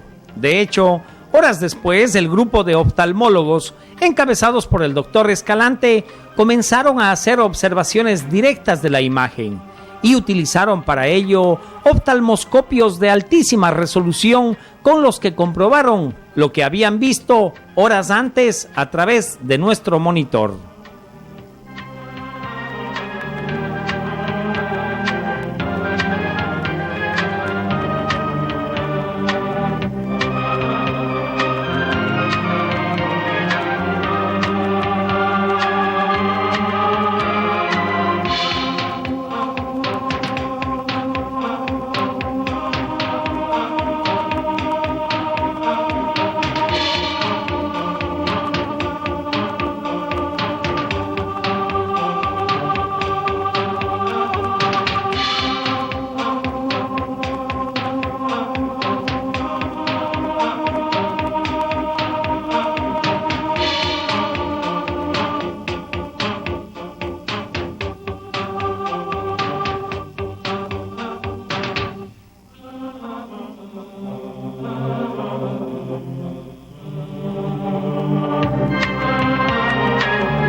La interpretación de una aparición, de hecho, involucra los conceptos y la herencia cultural de los pueblos. Por eso sabemos que en Sudamérica difícilmente se aparecería Brahma, Vishnu o Shiva, mucho peor Buda. Así como muy difícilmente una aparición mariana podría tener lugar en la Meca, pues el reflejo cultural que se exporta de ninguna manera debe desentonar con los dogmas previamente establecidos en los diferentes pueblos. Las apariciones aparentemente datan del 1531, 29, 30, 31, por ahí están ubicadas de acuerdo al Nican Mopohua o algunas otras fuentes que hay. El asunto es que en la antigüedad existía el viejo lago de Texcoco, que ocupaba el centro de lo que ahora es lo que se puede llamar Cuenca de México, más que Valle de México, porque es más que valle, una cuenca, es muy grande, y rodeada por el cinturón de montañas, de las cuales una gran parte son volcanes.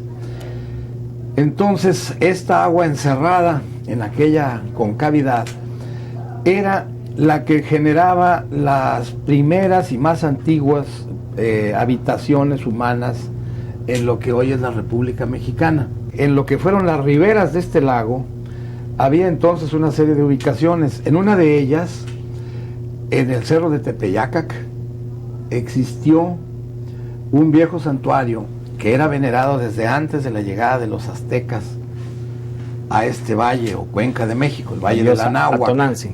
Así es. Entonces, la diosa Tonantzin fue como diosa madre, una diosa importantísima, la cual tenía fiestas que, por cierto, arrancaban en lo que en el antiguo calendario mexica, por cierto, vale comentarlo, que era mucho más perfecto y acercado a la realidad que el calendario europeo que en ese tiempo se utilizaba. El calendario todavía no había sufrido las composturas del calendario gregoriano, era el antiguo calendario que se usó en Europa, y que probablemente después de que empezaron a adquirir algunos investigadores, no muchos lamentablemente, algo del conocimiento de las viejas culturas que estuvieron ubicadas en América, probablemente sirvió para hacerle ajustes al calendario que ahora utilizamos, ¿verdad? Entonces, en esto, como parte de todo este panorama prehispánico, de todas maneras, ese sitio donde luego se producen las apariciones y está actualmente la basílica, fue un lugar sagrado por siglos y siglos, repito, antes de los mexicas. ¿Dónde es Colonia La Villa ahora? Así es, Ya. precisamente. Y es así pues como el 12 de diciembre de cada año se conmemora en la Ciudad de México un aniversario más de la aparición de la Virgen de Guadalupe. Y no son miles, sino millones de personas las que se dan cita en el sector de la colonia, conocida con el nombre de La Villa, en el Distrito Federal de la República Mexicana. Aquí se realiza una comunión entre la cosmogonía azteca y la religiosidad católica, pues cientos de rituales alrededor de la basílica dan fe de esta tradición. Es una manda que venimos a ofrecerle a la Virgen de darle gracias por lo que nos ha y lo que no nos ha pasado en todo el año. ¿De dónde vienen ustedes? Nosotros somos de acá del Estado de México, de la Marina Nacional. Y dígame una cosa, ¿la danza de ustedes tiene algún significado? ¿Qué expresa? ¿Qué significado tiene esta danza? Bueno, cada danza tiene su significado. Nuestras danzas son los concheros. Y, o sea, son 5 danzas que nosotros bailamos. La primera es la Xoliquetzal, la segunda es el caballito, la tercera es el Quetzalcóatl, la cuarta es la del fuego y la quinta es la del águila blanca. ¿Está muy relacionada las tradiciones de ustedes con la cultura de ustedes con la Iglesia Católica? Pues sí, es la fe que uno tiene en la Virgen y venimos a darle gracias.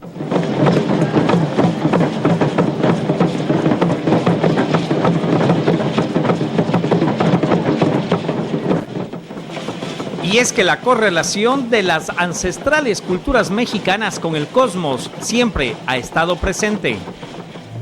Los hombres fueron víctimas del mito y de sus propias creencias, porque cuando llegan los españoles se supuso, de acuerdo a viejas tradiciones que había, que llegaba de nuevo Quetzalcóatl, que quiere decir serpiente emplumada. Quetzalcóatl es un personaje civilizador en las viejas tradiciones mexicas. Aparece como el que trajo el cultivo del maíz, o sea, prácticamente muchas de las cosas buenas de la vida se le achacaban a él. Lo que sí parece existir entre el mito y la arqueología es un personaje que efectivamente va haciendo una especie de recorrido geográfico en el espacio y en el tiempo, un recorrido cronológico.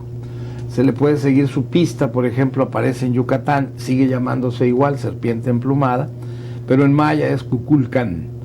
Y luego aparece entre los chorotegas, como Ya más con en otro nombre, Centroamérica. en Centroamérica, y luego es Bochica, Dios creador, por acá, ya en el reino de los Chibchas, y Quimbayas y Taironas, o sea, está como trasfondo cultural entre otra serie de culturas aquí cerca, en Colombia.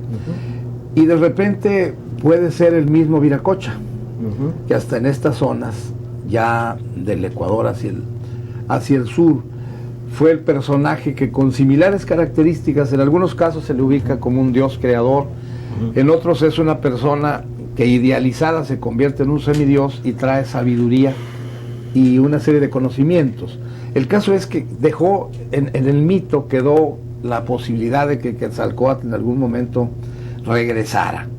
Como la dura vida de lo que luego al final, a la llegada de los españoles, era ya el imperio mexica o azteca, pues fue una sucesión de conquistas y de guerras dolorosísimas, y siempre los pueblos vencidos les viene bien el pensar que hay un posible vengador, no usando esta palabra, por cierto, porque es en tema religioso, pero por sintetizarlo, que es el que en algún futuro vendrá a salvarlos de todos sus problemas, y los españoles fueron confundidos con la llegada de Quetzalcóatl. Esté clara o no, la historia para los mexicanos ya no es interpretada, ni mucho menos analizada, pues hoy hablamos únicamente de los dogmas que les han establecido quienes manejan su fe. ¿Qué representa para usted la Virgen de Guadalupe? Ay, pues lo más bello, lo más hermoso que puede existir en la vida ahorita, y pues lo que nos causa un milagro verla y tenerla con nosotros los mexicanos. ¿A usted le ha hecho algún milagro? Pues no precisamente, pero le tengo mucha fe, le tengo mucha devoción, vengo a verla cada año. Es la imagen que nosotros tenemos los mexicanos, es nuestra Virgen del pueblo. Significa de que pues es las tradiciones que dejaron de los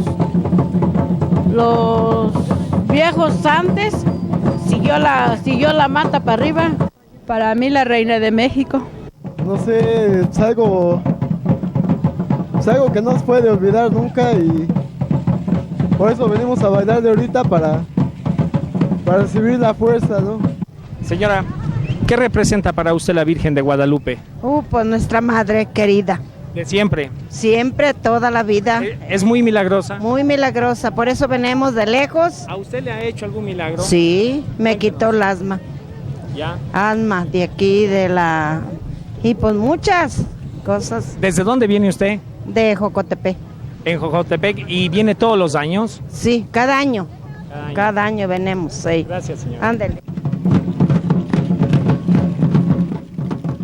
Y es que este es el día más propicio para recibir toda clase de bendiciones, las mismas que son impartidas por los sacerdotes, quienes no se dan abasto debido a que son casi 10 millones de personas las que visitan la basílica ese día. Miles de ofrendas son entregadas a la guadalupana en medio de danzas y rituales que duran todo el día. Una vez más, se pone de manifiesto la religiosidad de los mexicanos, asistiendo a los diferentes tipos de liturgias que se realizan todo el día, pues vienen de todas partes para agradecer los favores recibidos por la guadalupana. Estaba yo embarazada y me alivié y pues me sacó adelante y a mi familia la tiene bien, o sea, de salud y todo. Es muy milagrosa. Bastante. Daría yo la vida por ella si es preciso. Y es que son más de 450 grupos de danzas autóctonas los que se dan cita para rendir culto a la Virgen del Tepeyac. De esta manera, pues, se cumple año tras año la tradición de fe que está enclavada en el corazón de los mexicanos. No solamente en su país, sino también alrededor de todo el planeta. El 12 de diciembre es una fecha que conmemora a la Virgen del Tepeyac.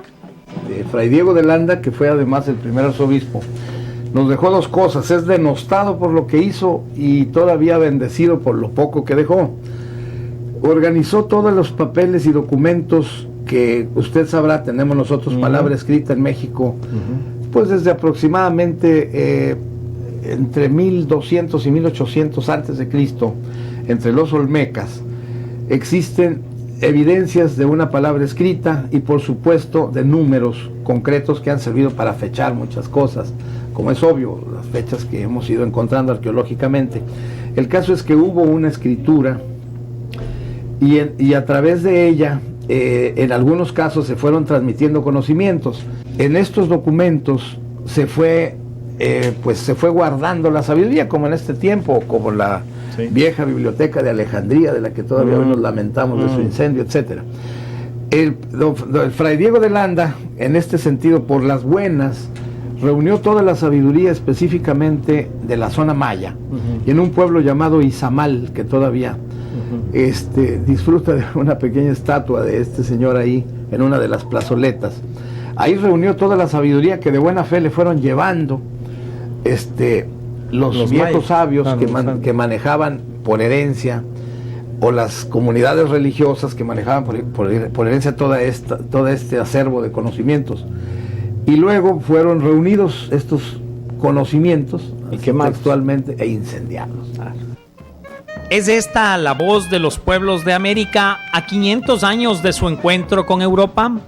La voz de un espíritu intangible pero latente, que se manifiesta suavemente en forma casi imperceptible, pero siempre definido y seguro. Es el espíritu de América. Seamos creyentes o no, en el Nuevo Mundo hubo un milagro. El milagro objetivo del encuentro de la igualdad espiritual, de la coincidencia cósmica entre dos culturas. Es, en este sentido, que no puede hablarse de un descubrimiento respecto a lo que sucedió hace ya más de 500 años. Hoy tendríamos que hablar del descubrimiento de un encuentro, el rescate espiritual de 20,000 años de cultura que solventaban a Mesoamérica en ese momento. El reconocimiento hacia unas civilizaciones que supieron captar esencias universales, aquellas que los creyentes llamaban un Dios único, porque tenían todas las bases para hacerlo. Nociones universales que rebasan las cosmovisiones autóctonas que las conectan. la relación de Mesoamérica con los astros, con el cosmos, la armonía y bondad de sus conceptos, la pureza de sus ideales. Todos ellos son valores que América poseía y ha logrado conservar, que sobrevivieron a la oscuridad del tiempo y la imposición gracias a una gran protagonista, Guadalupe. Más allá de las apariciones, más allá del milagro, el hecho guadalupano es un proceso que desborda las creencias individuales. Es un conjunto de acontecimientos íntimamente ligados al pasado, al presente y al futuro de América y Europa. Dos mundos más que dos religiones que se dieron luz uno al otro, que conformaron una identidad nueva, una concepción cósmica que hoy da sentido y movimiento a millones de seres humanos, casi siempre a través de ella. La aparición de la Virgen de Guadalupe es un suceso que supera los entredichos, un proceso inagotable, un enigma indisoluble, una realidad que está más allá del entendimiento, más allá de nuestras creencias. Hoy Guadalupe es la representación universal de una fuerza, de un abrigo que todos conocemos y que es al mismo tiempo lo desconocido. Las nociones primeras, la madre, la tierra, la luz, la esperanza, la fe, incluso para quienes no creen. Pues, ¿qué es la fe? Sino el afán de creer en lo que no se ve, pero que se necesita. Es la parte complementaria de aquella fuerza que recibimos, pero no podemos comprobar ni comprender. La fe es el oído que escucha a la voz del Espíritu. Guadalupe así lo confirma.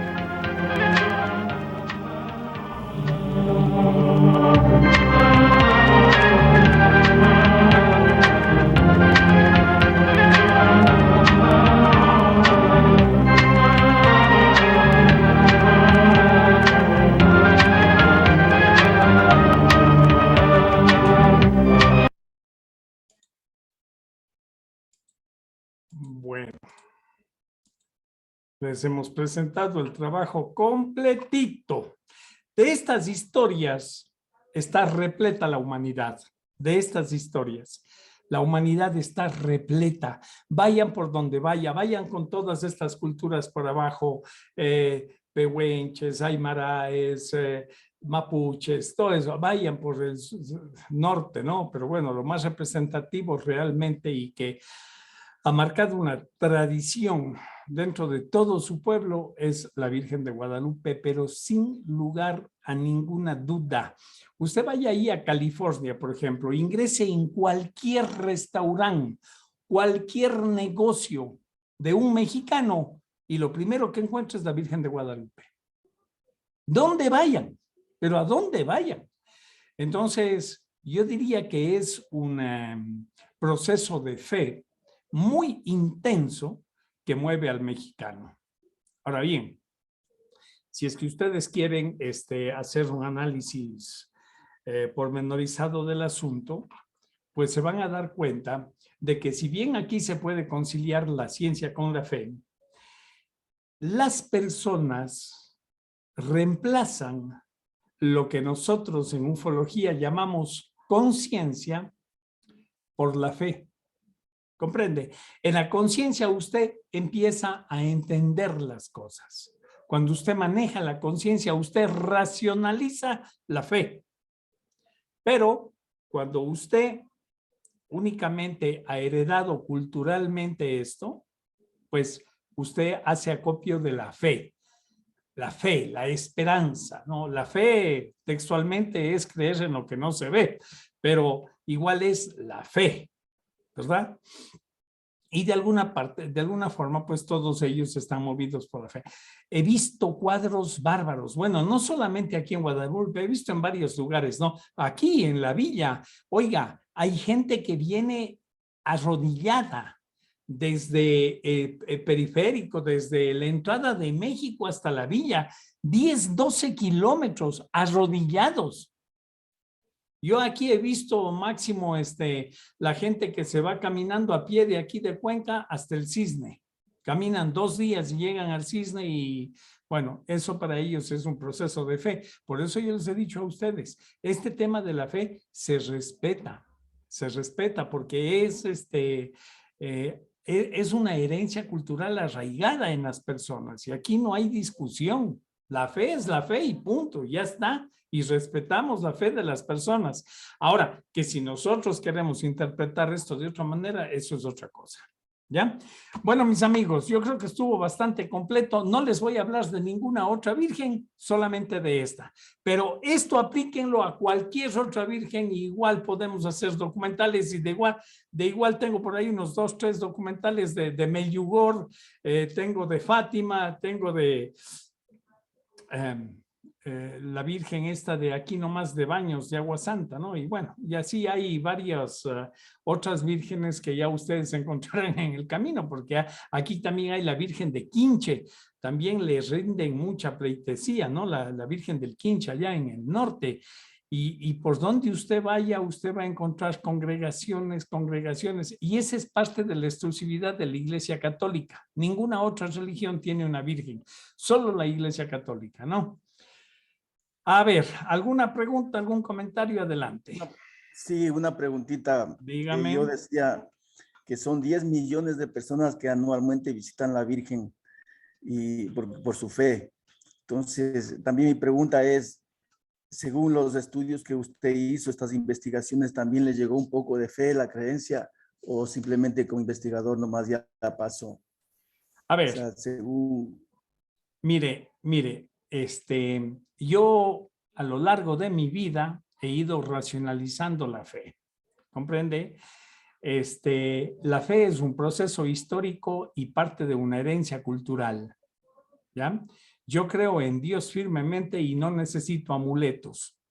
La fe que profesan por herencia cultural es una especie de amuleto. No sé si usted ha visto gente que lleva un estampe en la billetera, gente, ahora estos de la New Age incluso usan cuarzos y dicen, no, porque este cuarzo me da seguridad y me pone, está bien.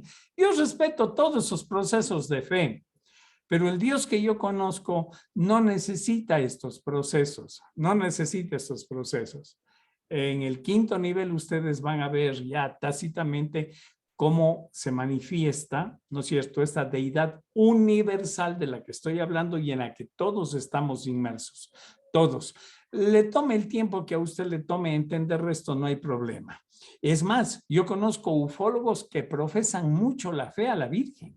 El mismo Giorgio Bongiovanni, el estigmatizado, para él la Virgen, el mismo JJ Benítez del que hablábamos ayer, también Jesús el Cristo para él es la máxima deidad, ¿comprende? Está bien, o sea, ¿dónde está lo malo? En ninguna parte. Además, es gente que no le hace daño ni le hace mal a nadie. O sea, ¿por qué nosotros tenemos que estar friccionando con personas que tienen otra manera de entender la vida? No hay motivo, no hay razón. Eso solamente demostraría inseguridad o falta de conocimiento de cada uno de nosotros, ¿no? Y yo he visto cosas y casos de los que se llaman milagros, ¿no es cierto?, por la fe. Pero ya cuando entramos en el tema de los milagros, que eso lo veremos en el 5º nivel, ahí ustedes van a ver cuando nosotros racionalizamos un milagro, resulta que siempre hay la intervención de estos seres, ¿no? Siempre. Ahorita mismo estamos manejando el caso de un ser en Loja. Ahorita, ¿no? Una persona que le cae una plataforma, es decir, le cae el trailer, ¿cómo es la grúa, y el carro que iba a llevar le cae encima. Le revienta el hígado, los riñones, la columna, las piernas. ¿Ya? O sea, el tipo quedó pero, desarmado. ¿Ya? Luego tiene un sueño que lo meten en una especie de funda con aceite y al siguiente día no pasó nada. Entonces, ahí están las radiografías, ahí está esto. ¿Qué pasó ahí? ¿Qué pasó ahí? Entonces, claro, este señor se llama Pepe Salinas, José Salinas, en Loja. No es para nada religioso. Si fuera religioso, pues se hubiera encomendado a algún santo. y el santo le curó, y este rato él sería, pero amante de ese santo. Está bien, esa era una alternativa que él tenía, pero este señor no, este señor entiende la vida de otra manera. Él cree en un Dios universal también, ¿ok? Y grafica a los seres que vio, porque le tuvieron, estaba tan desarmado este tipo que le tuvieron que inducir un coma. Y entonces en ese coma él vio a estos seres cómo le curaban y el proceso que le hacían, ¿ya? Y en eso estamos trabajando y bueno, pues algún día estará terminado ese trabajo y listo. A ver, mis queridos amigos, ¿alguien tiene alguna otra pregunta, algún comentario? Dígame, César. Jaime, buenas tardes. ¿La Virgen sería un instrumento del Dios universal o sería un instrumento de otras entidades que les gusta la adoración y los rituales? A ver, yo considero que, le voy a decir lo que yo pienso, no necesariamente es así. Miren que yo les hago la aclaración. Esto es lo que yo pienso, no necesariamente. Mire, el conocimiento en los seres que habitamos este planeta no es homogéneo, ¿comprende? Es muy heterogéneo. Entonces, hay personas que necesitan ciertos mecanismos religiosos como un freno moral, Si no, ¿cómo usted le pone freno a esta situación? Si teniendo tantos santos, tantas estatuas, tantas religiones, el mundo está como está. Imagínense si no hubiera esto, de alguna manera estaría más desatado todavía, ¿no? Porque hay personas que todavía se cohíben de hacer ciertas cosas porque dicen, no, me va a castigar Diosito, la Virgencita y eso. Entonces yo lo veo como un freno moral. Y bueno, y aquí interviene directamente la opción espiritual de las personas, porque todos tenemos una opción espiritual, pero hay personas que confunden la opción espiritual con la fe, ¿ya? Y entonces ellos entregan sobre algo que ya les repito, no lo veo mal, porque no le hace daño a nadie. No le hace daño a nadie, o sea, no es tóxico, ¿comprende? Si fuera algo tóxico que envenena a la gente, bueno, han habido guerras, sí, por la fe, guerras y matanzas, ya vieron ustedes, pues no, todos esos periodos de la Inquisición y todo lo que hemos visto ya. Pero, en general, en mayoría, ¿no? Ese asunto de tanto de las religiones y de la fe, y se encomiendan a su santo y todo eso, funciona. Ahora, hay muchos casos que ya le digo, usted puede interpretarlo como que el santo, usted se encomendó a un santo. Porque esa es su fe, o sea, ese es el nivel, disculpe que sea tan gráfico, ese es el nivel de cultura que usted heredó. Hay personas que han heredado este otro nivel. Hay otras personas que han heredado este otro nivel. Y así sucesivamente. ¿Comprende? Entonces, la fe está por estos niveles. Por aquí. ¿Ya?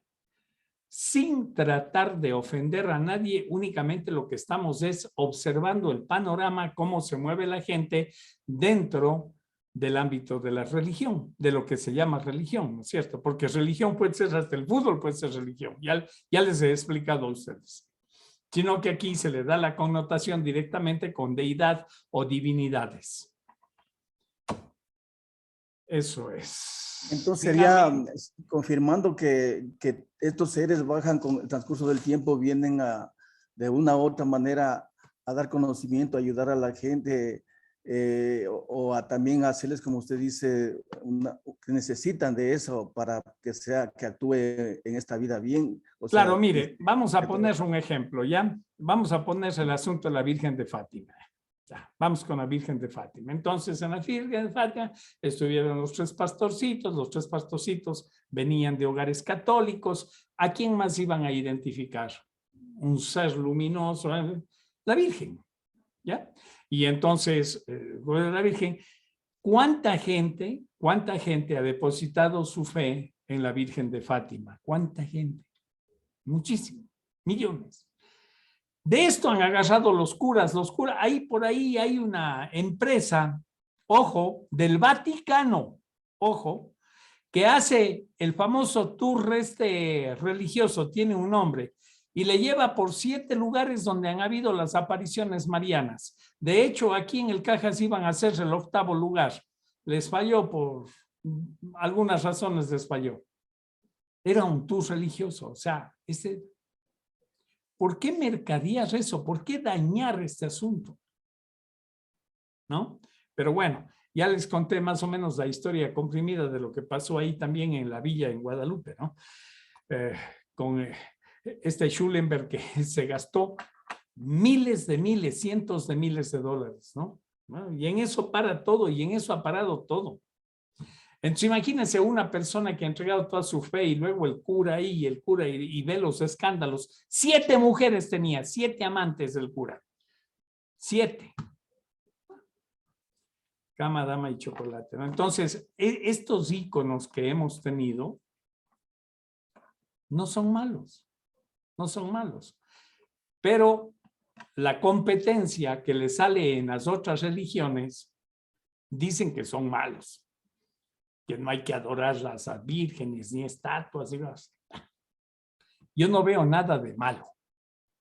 Si usted quiere adorar a un palo, vaya y adore un palo, un cable, lo que sea. Es cuestión de cada persona. ¿Qué onda? Yo no veo nada. ¿Dónde está lo malo? ¿A quién están haciendo daño? Malo es lo que hacen los políticos, robar, mandar. Eso es malo. Eso es malo. No, pero aquí yo no veo nada de malo. Oye, si usted quiere tener fe y no ve las culturas orientales, Brahma, Vishnu, Shiva, Ganesh, todo, y como yo le digo, claro, como aquí tenemos excedencia cultural, aquí nunca se aparece Vishnu, por ejemplo, ni Rama, o se aparece aquí Buda, no, nunca. Ese es el tema, ¿ve? A ver, ¿algún otro comentario o pregunta, mis queridos amigos? Si no, estaríamos listos. Bueno, esto es todo lo que podemos ver en cuanto a la religión. Creo que hemos tocado todito con lo que ustedes se van a tropezar en su vida en algún momento. Acuérdense de mí. Acuérdense, cuando estén frente a todos estos eventos que la vida les pondrá por delante, ahí se van a acordar esto que hemos visto ahora, ¿no? Y la forma de interpretar dentro de la ufología. Ya está. Si se les quedó algo en el tintero, me escriben nomás al correo, con mucho gusto yo les respondo, ¿ok? Bueno, que estén bien, nos vemos el día de mañana. Hasta luego.